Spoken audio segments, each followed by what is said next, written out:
Hello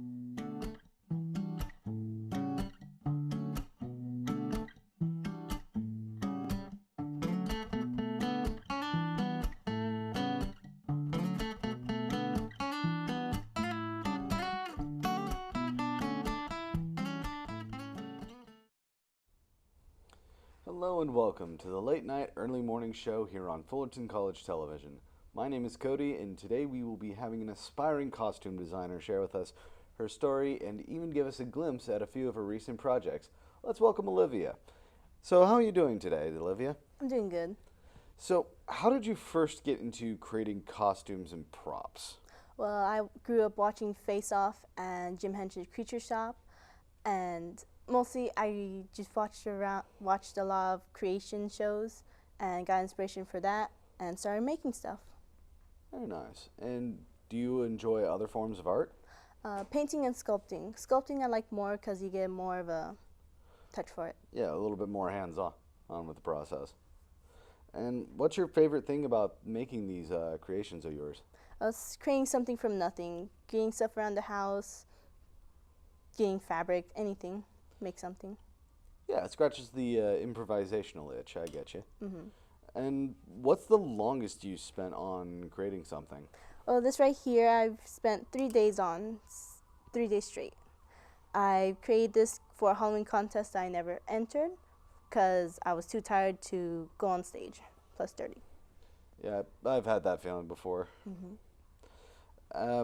Did you ever procrastinate when making something? This I procrastinated on for the last 3 days because I had other stuff going on, so left that for last minute. Is it always easy for you to come up with ideas, or do you do like a sort of research? I do research for some creations, but mostly I just go up wherever I know. All right. Now, is there anything that you want to make a prop or a costume for in the future? Yes, one of them is from Killer Clowns from Outer Space, the popcorn gun. Fun fact, they use almost half their budget to just make that one gun for one scene. I remember hearing a documentary from and that was really interesting to learn. It's amazing what a lot of the amount of love and passion that goes into like indie projects. Mm-hmm. So, speaking of a passion, overall, what is an art project that you're the most proud of? I made a Beetlejuice snake out of cardboard and paint for a Halloween decoration for like 3 years ago, and I'm very proud that I made it like huge instead of small. Very nice, very nice. So, getting back to this head, I know that there's a multiple like bits and pieces. I know that there's like feathers, felt. Oh, how'd you get the eyes right? Well, I got them from my attic. I mostly use perspective to angle the eyes this way so it looks directly at the person when holding it. Yeah, I mean, it definitely looks nice. Is it like open or? The mouth opens, but I don't really want to open it because you can see parts of it still not done. But I made a tongue. Yeah, I mean, still that is impressive for what it's worth. And so, oh, you mentioned you made the eyes out of like ornaments? Yes, I made the eyes out of ornaments I found in my attic. I just painted them however I could and just, well, if you could see, actually, I used 2 different paints here because I ran out. Again, back to the needing to improvise is for trying to have materials on hand.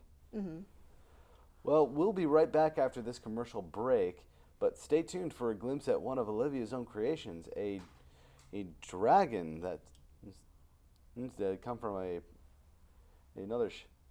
Anyways, we'll be right back after this commercial break. Take care.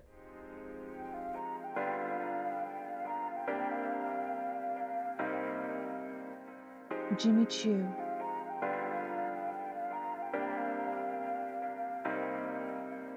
A parfum.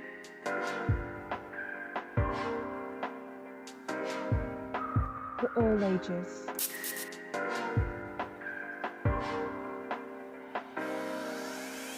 Timeless essence. welcome back to the show. We're back with Olivia, and she's going to give us a bit of information on the prop that she made. Can you tell us what this is? This is a dragon named Kaido from an anime called One Piece. He is one of the projects I've actually recently made. Oh, very nice. And what did you want? So, what made you want to make this? Well, my sister came out to me asking me for help for a cosplay she wanted to do for Comic-Con like last year. Mm-hmm. So she was like, "Oh, can you help me make a dragon?" So I was like, "Okay, I never made it, but." Very cool. It's always good to help out your family on that regard. Can you walk us through your process on how you made this? Well, first off, I had to look up images of the dragon she was talking about because I haven't really watched it. Mm-hmm. I gathered up materials I could find around the house, mostly went up to the attic to look for random stuff. This right here is actually I used from packaging materials. Other forms is stuff, the padding you can use for playgrounds, actually, or mats, foam mats. Oh yeah, I see that pattern now. Oh. So did you look at any tutorials at all, or did you already know what to do when you made this? Well, I only had to look up tutorials on how to lay the fabric on the face so it won't bunch up. But certain pieces still bunch up, but it looks better than what I had before. Oh, looks impressive. And where did you get all the materials to make this? Because it looks like you've utilized not only fur right here, but you also going back to foam mats, different fabrics. Mm-hmm. So where'd you get the materials? Well, for the blue material, I got at Joann's, R.I.P. But the fur I had to get online because Joann's didn't have this type of fur. So looked online, a bit more expensive for shipping. But most of the materials, Joann's, online, foam, and all the other stuff, home, ornaments, paint, already had it. Oh, cool. I mean, would you say that making these projects is expensive at all, or? It depends on what projects you want to make, how big they are going to be, and how detailed you wanted to make it. For instance, the fur, the only expensive part of this entire dragon, since it costs more and it's more feels nice, or Yeah, it not has a little bit more texture. Mm-hmm. So, what was your favorite part about making this? The head, actually, because I had to look at a lot of pictures for the head, but I kind of just went off script a bit for the mouth because he didn't really have any details for the mouth. Let's see. For the mouth part. And then I had to make whiskers, the eyebrows, and then the horns. I just wrapped up because it was the last thing I had to do. But I also did details for the arm, Mm-hmm. and then for the chest. Oh, very nice. So, if you were to make it again, would you do anything different? The nose part. I don't really like how it came out because it was a rush job. You could see all the paint marks and the markers. You could see the foam where I had to rip it out. It's not really good.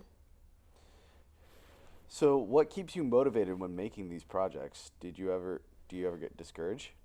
Well, seeing the final part, the final coming out, where it's all put together, what I think it would look like. Well, you still it still looks like you did a decent job with it. I have to say, I'm pretty impressed, and I'm pretty sure our viewers are as well. Thank you. Well, thank you, Olivia, for coming on to the show. It was so interesting to hear about your creative process, and thank you all for watching another episode of the Late Night Early Morning Show. I was your host, Cody, and we'll see you on next time on FCTV. Take care.